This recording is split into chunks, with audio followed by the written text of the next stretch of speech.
Good evening everyone. चलिए आज के सेशन को एक बार रिव्यू करते हैं, देखते हैं क्या हुआ है निफ्टी एंड बैंक निफ्टी में। साथ ही आज आप लोगों के साथ में दो स्टॉक भी रिव्यू करूंगा जो कि आज का ही ट्रेडिंग सेशन का है, जिससे आपको प्राइस का जो बिहेवियर है वो समझ में आएगा। साथ ही आपको ये समझ में आएगा कि कौन से स्टॉक को पहला प्रायोरिटी दिया जाए एग्जीक्यूशन के लिए।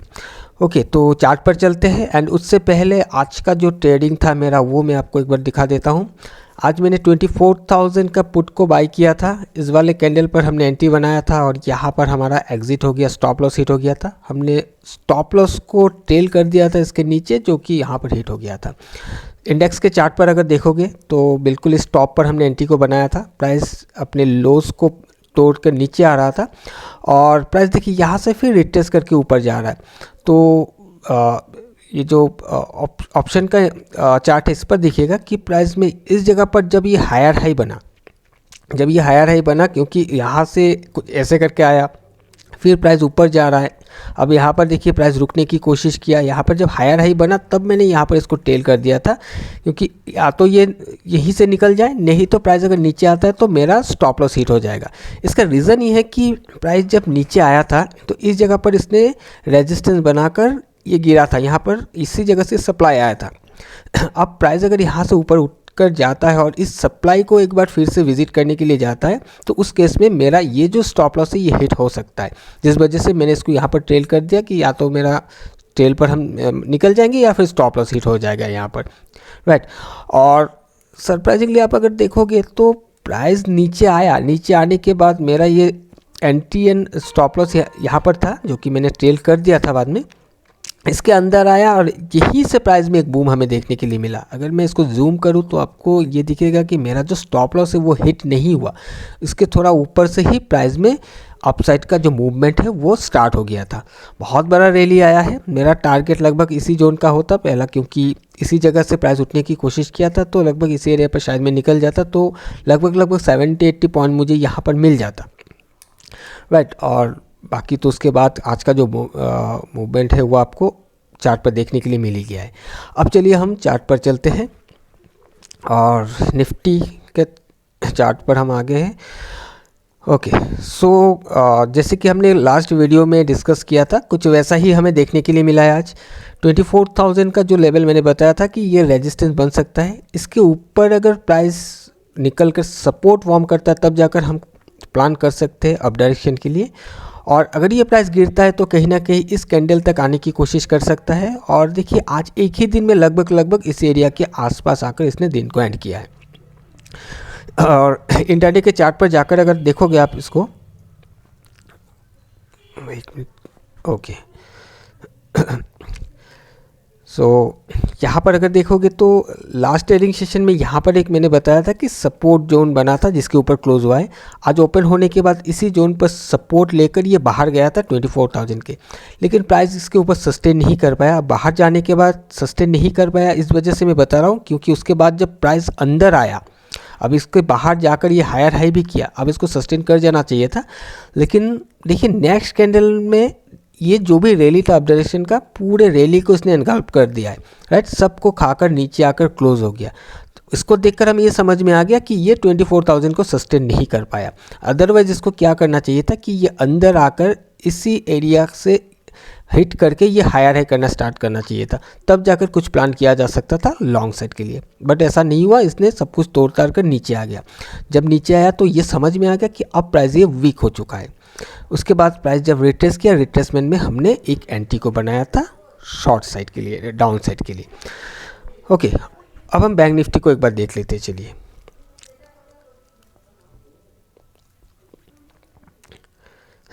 Alright, okay, so bank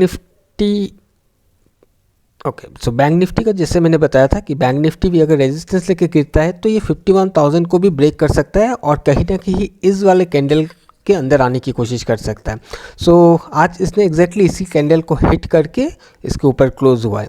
so Nifty and bank Nifty दोनों ने ही फॉलो किया है, जो प्राइस का एक्शन बन रहा था उसको फॉलो करते हुए आज अपने सपोर्ट एरिया के आसपास इसने सपोर्ट को हिट करके क्लोज किया है। निफ्टी लगभग उसके आमने सामने आकर क्लोज किया है। राइट। सो अब आगे क्या हो सकता है, इसका हम डिटेल एनालिसिस वीडियो कल के दिन में डाल देंगे। बाकी थोड़ा सा मैं ऐसे ही बता दे रहा हूँ कि देखिए ये जो एरिया है काफ़ी इंपॉर्टेंट कैंडल है, इसको हिट करके क्लोज किया है। अब एक चीज़ आपको देख लेना है कि इसके इस वाले कैंडल के इंटरडे के चार्ट पर जाकर देखना कि कहाँ से यहाँ पर डिमांड जनरेट हुआ था, क्योंकि वो एरिया भी इंपॉर्टेंट बन जाएगा। और मैं ये सजेस्ट करूँगा कि मंडे के लिए कि एक दिन रुक जाइए, ट्रेड मत कीजिए, देखिए क्या करता है, क्योंकि ये पूरा कैंडल सपोर्ट बन सकता है। प्राइस नीचे आएगा, कहीं से भी ये बाउंस करने की कोशिश कर सकता है, फिर बायर्स एक्टिव हो सकता है, तो शॉर्ट करेंगे तो हो सकता है स्टॉप लॉस केस पे चला जाए। और हम लॉन्ग इसलिए नहीं कर सकते क्योंकि जो गिरावट है वो बहुत स्ट्रांग है, तो जिस वजह से हम लॉन्ग भी करने जाएंगे तो थोड़ा सा सावधानी के साथ करना पड़ेगा। सो हम ये कर सकते कि एक दिन के लिए वेट करें और देखें कि क्या प्राइस इसके ऊपर होल्ड करने की कोशिश कर रहा है। अगर प्राइस इसके ऊपर रुक जाता है, एक दिन इसके ऊपर होल्ड कर जाता है, तो कहीं ना कहीं प्राइस में फिर अप डायरेक्शन का मूव हमें देखने के लिए मिल सकता है। सो प्राइस जब होल्ड करेगा तो उस दिन के सेशन को देखकर बहुत कुछ हमें समझने के लिए मिलेगा कि प्राइस में क्या सपोर्ट बिल्डअप हो रहा है, या फिर प्राइस ने होल्ड किया उसके बाद भी गिर सकते हैं, उसी दिन हमें पता चलेगा मंडे के सेशन के बाद। सेम बैंक निफ्टी में भी आप वैसा ही करोगे कि एक दिन के लिए आप होल्ड कर जाओगे, क्योंकि अभी इसको हिट नहीं किया, हो सकता है निफ्टी एक बार इसके अंदर आए और फिर बाहर जाकर क्लोज हो जाए। अब ऐसा अगर करेगा तो उस दिन के सेशन से भी हमें समझ में आ जाएगा क्या प्राइस इस कैंडल से सपोर्ट लेकर कोई डिमांड एरिया को बनाया है, कहीं से क्या कोई सपोर्ट डेवलप करके प्राइस उठाए। अगर ऐसा होता है तो उस एरिया के रेफरेंस को लेते हुए हम नेक्स्ट सेशन में कुछ पार्टिसिपेशन कर सकते हैं। ओके, सो बाकी हम देख लेंगे इंटरडे चार्ट को भी नेक्स्ट वीडियो में। अब हम चलते हैं, जो मैंने बताया था कि स्टॉक को एक बार रिव्यू करेंगे। उसके लिए मैंने दो स्टॉक लिया है, एक HDFC बैंक और एक रिलायंस, दोनों ही हाई वेटेज वाला स्टॉक है निफ्टी के अंदर। सबसे पहले HDFC बैंक को देख लेते हैं, इंटरडे के चार्ट पर चलते हैं। ओके, सो देखिएगा HDFC बैंक में क्या हुआ है, ओपन होने के बाद प्राइस ऊपर गया, यहाँ एक हाई बनाकर फिर प्राइस नीचे आकर एक इंटरडे का लो बना दिया। राइट, प्राइस पहले ऊपर गया, फिर अपना जो भी पहला 5 मिनट्स का लो था उसको ब्रेक करके नीचे आ गया, इसको ब्रेक करके। तो कहीं ना कहीं यहीं पर हमें ये इंडिकेशन मिल गया था कि प्राइस को गिरना चाहिए। ठीक है, अब प्राइस को अगर गिरना चाहिए तो कहाँ से गिरना चाहिए, इस जगह, इस दो कैंडल में, इसको थोड़ा सा ओके, दो कैंडल में रेजिस्टेंस बना था, यहाँ से सप्लाई आया था। अब प्राइस को रिट्रेस करके यहाँ पर जाना चाहिए, इस कैंडल के अंदर जाकर या इसको हिट करके प्राइस में सेलिंग बनना चाहिए। राइट, सेलिंग बनना चाहिए मतलब सेलिंग का कंफर्मेशन इसके अंदर से आना चाहिए। लेकिन प्राइस देखिए इसके अंदर गया, कोई सेलिंग का कंफर्मेशन नहीं है, प्राइस नीचे आ रहा है अंदर चला जा रहा है, नीचे आ रहा है अंदर चला जा रहा है, कोई कंफर्मेशन नहीं है सेलिंग का, और ये जाकर नया हाई बना दिया। सो यहाँ पर एक कन्फ्यूजन बन गया कि प्राइस में सबसे पहले लो को तोड़ा, यहाँ पर आकर फिर ऊपर गया, इसने हाई को तोड़ा। राइट, उसके तो ये कन्फ्यूजन है कि हम अभी कहाँ से ट्रेड करें, क्योंकि इस वाले कैंडल के अंदर से ही हमें ट्रेड को बनाना था, कोई कंफर्मेशन नहीं दिया। तो इसको आप हो सके तो इस तरीके का जो पैटर्न बनता है इसको अवॉइड कीजिए ट्रेड करने के लिए। बाकी इसको अगर देखोगे तो ये जो एरिया है, ये लिक्विडिटी गैप करने के लिए गया था। इसके ऊपर का जो स्टॉप लॉस था, यहीं से इस जगह से सेलिंग आया था, तो इसके ऊपर जो स्टॉप लॉस था, इसको स्टॉप लॉस को लेकर ही प्राइस नीचे गिर गया है। अब अगर मैं इसको मैं डिलीट करता हूँ और देखिएगा कि इस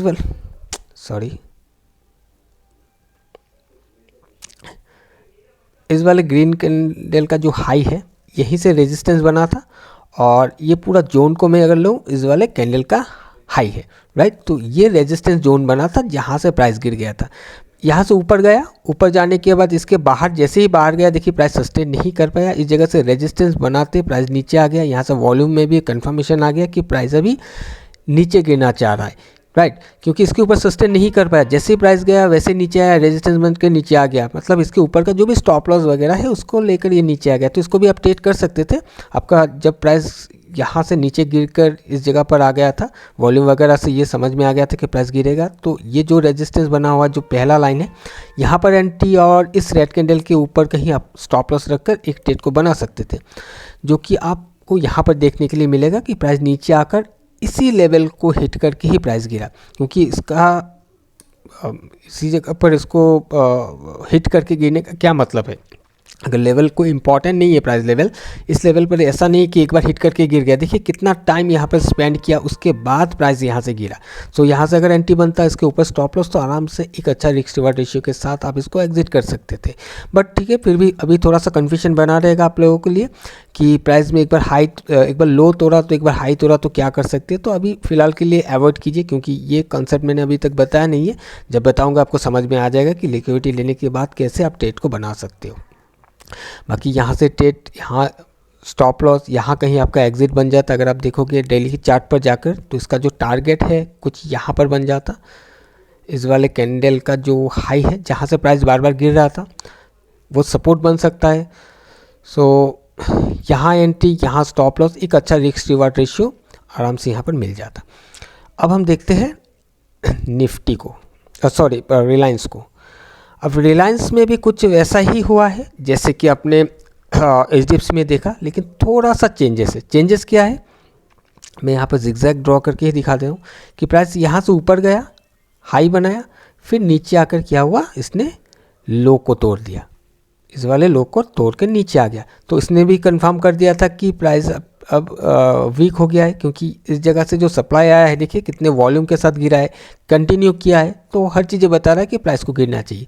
अब इसको क्या करना चाहिए, हम कब ट्रेड करेंगे कि प्राइस रिट्रेस करे, और हमें ये चाहिए कि ये जो कैंडल है इस कैंडल का हाई प्रोटेक्ट हो, राइट, जहाँ से ये सेलिंग आया था, जो यहाँ से सप्लाई आया था, इस वाले कैंडल का हाई प्रोटेक्ट हो। अब देखिए यहाँ से प्राइस ऊपर गया, एग्जैक्टली इसी लेवल को जैसे ही हिट किया प्राइस यहाँ पर नीचे क्लोज हो गया। इस एरिया पर इसने सेलिंग का कंफर्मेशन दिया और प्राइस में डाउन साइड का मूवमेंट देखने के लिए मिला। यहाँ का ही आपका एंट्री बन जाता एंड इस वाले कैंडल के ऊपर कहीं स्टॉप लॉस बन जाता। तो 1234 1237 मीन्स 3 पॉइंट का स्टॉप लॉस बनता है यहाँ पर, और बहुत बड़ा रैली 1203 लगभग 30 पॉइंट यहाँ पर मिल जाता। 3 पॉइंट का स्टॉप लॉस, 30 पॉइंट, यानी कि 1:10 आज के दिन रिलायंस में आपको मिल जाता। सो टारगेट इसका भी मैं आपको दिखा देता हूँ कि टारगेट आप कहाँ तक ले सकते थे। सो इसके लिए नीचे हम थोड़ा सा पीछे जाते हैं और यहाँ पर देखते हैं कि कहाँ से प्राइस में बाइंग आया था। ऑलराइट, सो इस वाले कैंडल को हम ले सकते हैं टारगेट के लिए, क्योंकि प्राइस देखिए यहाँ से जाकर इस जगह पर रेजिस्टेंस लेकर गिरा था और फिर ये ब्रेकआउट हुआ था। ये गैप आपके साथ ब्रेकआउट हुआ, इस जगह पर फिर सपोर्ट बन के ऊपर गया। अब प्राइस नीचे आ रहा है तो कहीं ना कहीं हम इसको ही टारगेट लेंगे, क्योंकि ये सपोर्ट बन सकता है। चलिए अभी हम चलते हैं रिसेंट चार्ट पर, 5 मिनट्स का चार्ट, और आप देख सकते हो यहाँ पर 1206 का टारगेट आप लेकर चल सकते थे, यानी कि 3 पॉइंट का स्टॉप लॉस और लगभग 27-28 पॉइंट का टारगेट। सो 1:9 आराम से आपको रिलायंस में मिल जाता, राइट। सो आई होप कि आपको ये समझ में आ रहा होगा कि प्राइस को कैसे पढ़ना है, कैसे पढ़कर आपको ट्रेड करना है, कौन से एरिया से आपको अवॉइड करना है। अगर कोई कन्फ्यूजन है तो उसको अवॉइड कर दीजिए। उसको ऐसा नहीं है कि देखिए उसको ट्रेड करना ही, आज ही ट्रेड करना है, आज नहीं तो कल मिल जाएगा, राइट। और आज अगर ट्रेड कर भी नहीं पाए तो कोई बात नहीं, कल आपको अच्छा ट्रेड मिल जाएगा। आज जैसे देखिए इतना बड़ा रैली आज मेरा मिस हो गया, 1:1 से ही मुझे निकलना पड़ा। अगर मैं रुक जाता तो बहुत बड़ा रैली मुझे कैप्चर करने के लिए मिल जाता।